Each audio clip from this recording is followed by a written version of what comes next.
آج کی کہانی کا نام ہے نینا کی غیر ذمہ داری۔ نینا ایک چھوٹی سی پیاری سی بچی تھی جو کھیل کود میں بہت دل لگاتی تھی، لیکن ایک مسئلہ تھا، وہ بالکل بھی ذمہ دار نہیں تھی۔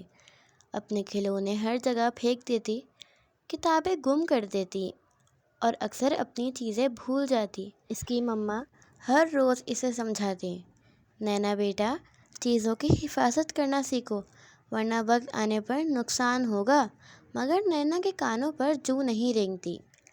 ایک دن نینا کی خالہ دوسرے شہر سے اس کے گھر آئی ہوئی تھیں۔ وہ مما کے لیے ایک خاص صوفہ لائی تھیں، نینا کی نانی کا دیا ہوا سنہری لاکٹ۔ مما کے لیے یہ لاکٹ بہت قیمتی تھا کیونکہ یہ ان کی نانی کی آخری نشانی تھی۔ خالہ نے آ کر لاکٹ مما کو دیا اور مما نے مسکرا کر کہا، نینا آج تمہیں ایک خاص ذمہ داری دے رہی ہوں، یہ لاکٹ بہت قیمتی ہے، تم اسے میرے کمرے کے دراز میں رکھ کر آؤ۔ نینا نے لاکٹ لیا، لیکن اسی وقت اس کی نظر باہر گلی میں کھیلتے بچوں پر پڑی۔ مما میں بس ابھی رکھ کر آتی ہوں۔ وہ بھاگی اور لاکٹ دراز میں رکھنے کے بجائے صوفے پر رکھ کر کھیلنے چلی گئی۔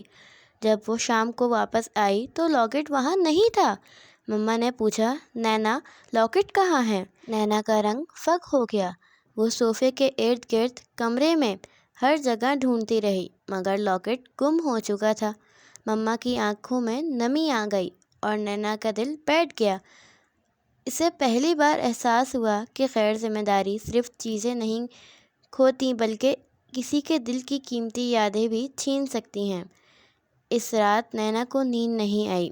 اگلے دن وہ صبح سویرے اٹھی، سارا گھر چھان مارا، صوفے کے نیچے، پردوں کے پیچھے، حتیٰ کہ کوڑے کے ڈبے میں بھی۔ آخرکار صحن کے کونے میں نینا کو لاکٹ مٹی میں پڑا ملا، تھوڑا سا گرد آلود لیکن محفوظ۔ نینا دوڑتی ہوئی مما کے پاس آئی اور کہنے لگی، مما مجھے لاکٹ مل گیا، میں بہت شرمندہ ہوں، آئندہ کبھی غیر ذمہ داری نہیں کروں گی۔ مما نے اسے گلے لگایا اور کہا، نینا غلطی ہر انسان سے ہوتی ہے، مگر سیکھنے والا ہی سمجھدار بنتا ہے۔ اس دن کے بعد نینا نے نہ صرف اپنی چیزوں کا خیال رکھنا شروع کیا بلکہ دوسروں کی مدد بھی کرنے لگی۔ وہ واقعی بدل گئی تھی۔